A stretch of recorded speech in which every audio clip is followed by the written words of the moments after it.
Olá, pessoal. Vamos continuar com a aula sobre citações. Nessa parte da aula, nós vamos trabalhar as citações indiretas, tá? Nós vimos que existem as citações diretas, que são as citações em que eu repito na íntegra aquilo que o autor fala, não é isso? E existem também as citações indiretas. E o que é uma citação indireta? A citação indireta é quando eu vou dizer a mesma coisa que o autor diz, mas com as minhas palavras. O que é que eu estou querendo dizer com isso? Vamos supor que eu estou produzindo um texto e eu quero fazer uma citação de Marcuse. Eu posso fazer uma citação direta, repetindo aquilo que ele diz na íntegra, que é uma citação direta, ou então eu posso pegar a fala que eu quero citar e eu posso fazer essa citação, mas com as minhas palavras. Eu vou defender a mesma coisa, a mesma ideia de Marcuse, só que eu vou transcrever as ideias dele com as minhas palavras. Isso é uma citação indireta, tá? Nesse tipo de citação, na citação indireta, eu não preciso usar aspas. Por que eu não preciso usar aspas? Porque eu estou escrevendo com as minhas palavras. Então eu não preciso usar aspas. Vamos lá? Vamos estudar mais um pouquinho sobre as citações indiretas. Percebam, aqui eu coloquei um exemplo de Silva, Souza e Cipriano em 2015. Tem uma fala deles, não é isso? É a fala dos autores. Com os textos multimodais, a compreensão textual não é algo resultante apenas do texto verbal, mas abarca um grande leque de elementos semióticos. Ora, o leitor dá sentido ao texto, tendo o respaldo não apenas de signos alfabéticos, mas de elementos imagéticos e visuais.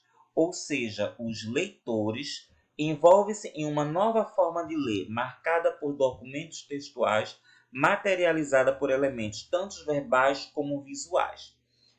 Percebam que esses autores eles falam da modificação na leitura, na compreensão de textos, que não é algo mais resultante apenas de enunciados verbais escritos, mas de diferentes elementos, tá? Então, em uma citação indireta, eu vou dizer a mesma coisa que eles estão dizendo aqui, mas com as minhas palavras. Primeiro ponto de tudo, o que não pode faltar em uma citação indireta. Eu nunca posso deixar de mencionar o sobrenome do autor ou dos autores e o ano da publicação. Não posso. Por que eu estou dizendo isso para vocês? Porque muitas pessoas pensam da seguinte forma: eu li esse parágrafo em Marcuse, mas como eu vou escrever com as minhas palavras, eu não preciso citar o autor. Precisa sim. Porque você obteve aquelas informações em um determinado autor, ou seja, aquelas informações elas não surgiram como um passe de mágica na sua cabeça, na sua mente. Você retirou aquelas informações de algum lugar. Então você precisa citar a fonte da sua pesquisa.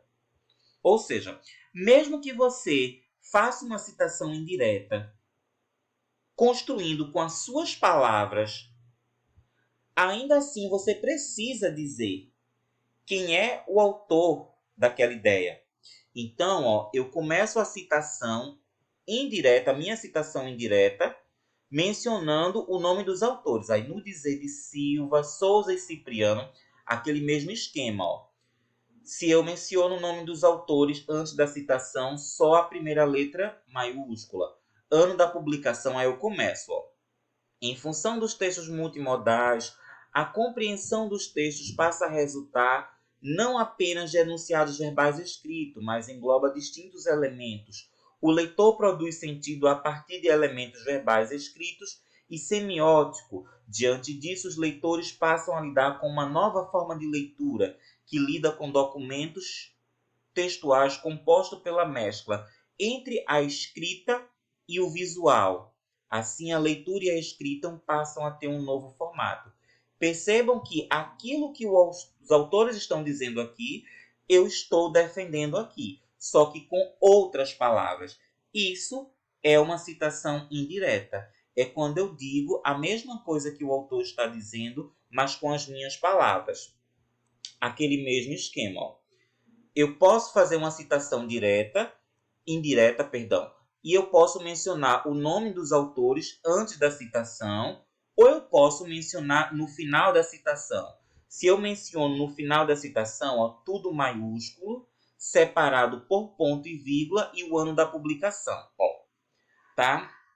Relembrando, em citações indiretas, aquela em que eu construo com as minhas palavras, eu não preciso usar aspas e eu não preciso colocar a numeração da página. Por quê?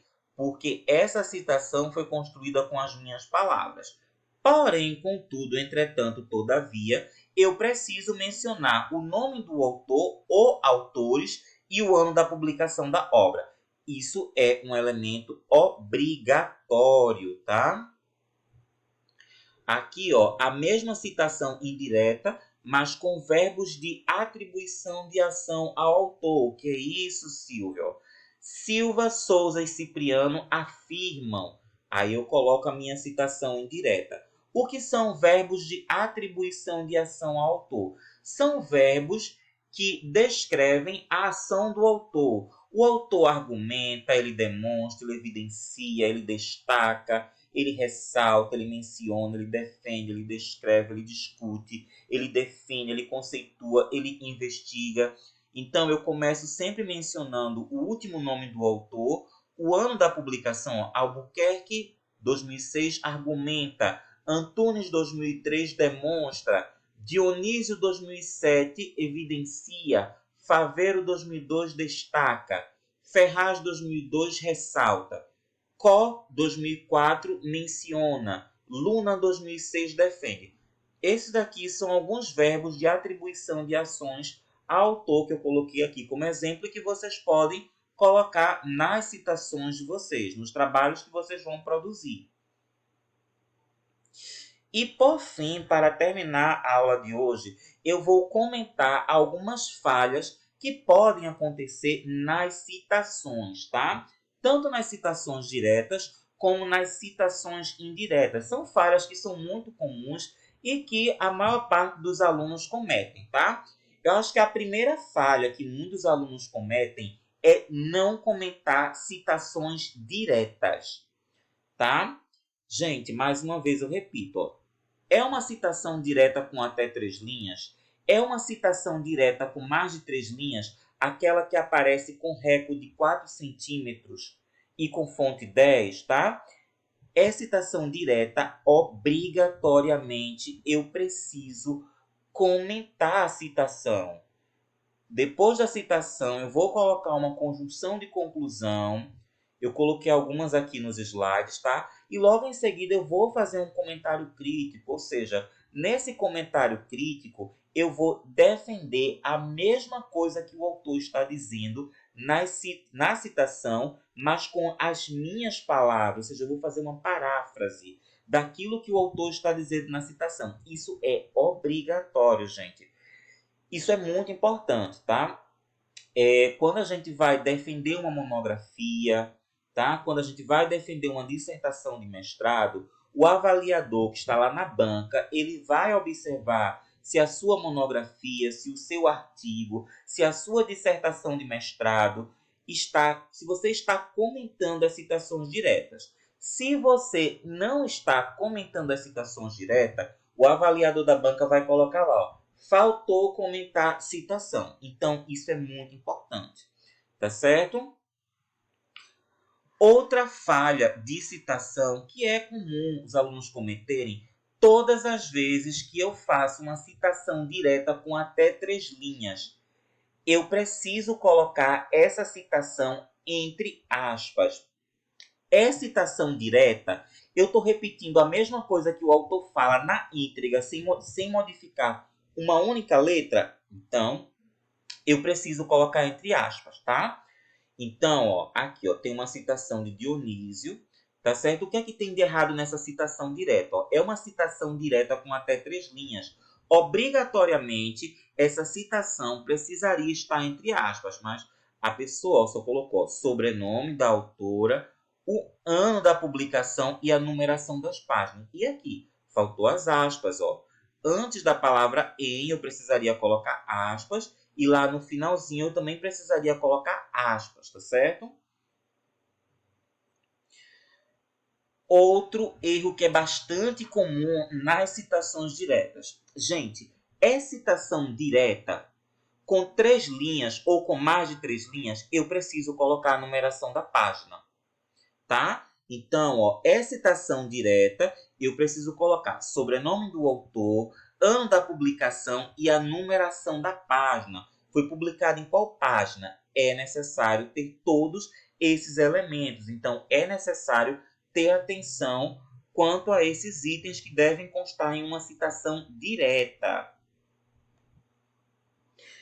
E uma falha que eu já tinha mencionado para vocês é quando a gente vai fazer uma citação indireta. Ou seja, aquela citação que eu construo com as minhas palavras. Construir a citação com as minhas palavras? Construir. Modifiquei a ideia do autor? Modifiquei, porque eu transcrevi com as minhas palavras, tá? Então, é somente isso? Não! Onde foi que eu li essa informação? Essa informação ela surgiu na minha mente do nada? Não. Então eu preciso especificar qual é a fonte da minha pesquisa. De onde foi que eu tirei essa informação? Mesmo que eu tenha construído esse parágrafo com as minhas palavras, ainda assim eu preciso mencionar o nome do autor ou autores e o ano da publicação, tá?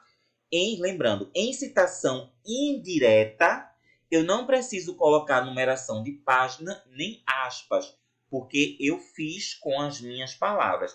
Mas eu preciso mencionar o nome do autor e o ano da publicação.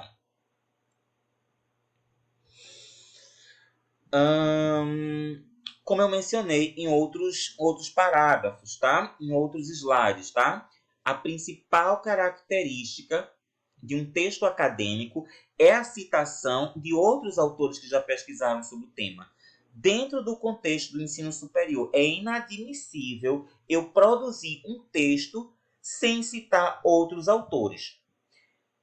Outro ponto que eu mencionei nos slides anteriores é que eu não posso citar qualquer texto, tá? Pode ser texto da Wikipédia, pode ser texto de blog, pode ser texto de site. Não pode. Eu só posso citar textos acadêmicos, artigos científicos publicados em revistas, monografias, dissertações de mestrado, tese de doutorado, trabalhos publicados em congressos, tá? Eu posso consultar o Google Acadêmico que vão surgir diferentes desses trabalhos acadêmicos e que eu posso citar todos. Tá? Mais uma vez lembrando, o texto acadêmico, o trabalho acadêmico, não é um texto que é construído com base na minha opinião pessoal. Então, eu sempre tenho que fundamentar o meu trabalho em outros autores que já pesquisaram sobre o tema. E como é que eu faço isso? Através das citações. Ou citações diretas, ou citações indiretas, tá? E um ponto que eu comentei no vídeo da primeira aula, que cortou por conta do tempo, né? É a questão do uso da primeira pessoa. Em um texto acadêmico, eu nunca posso citar o eu. Eu percebo, eu acho, eu compreendo, eu destaco, eu pretendo, eu ressalto.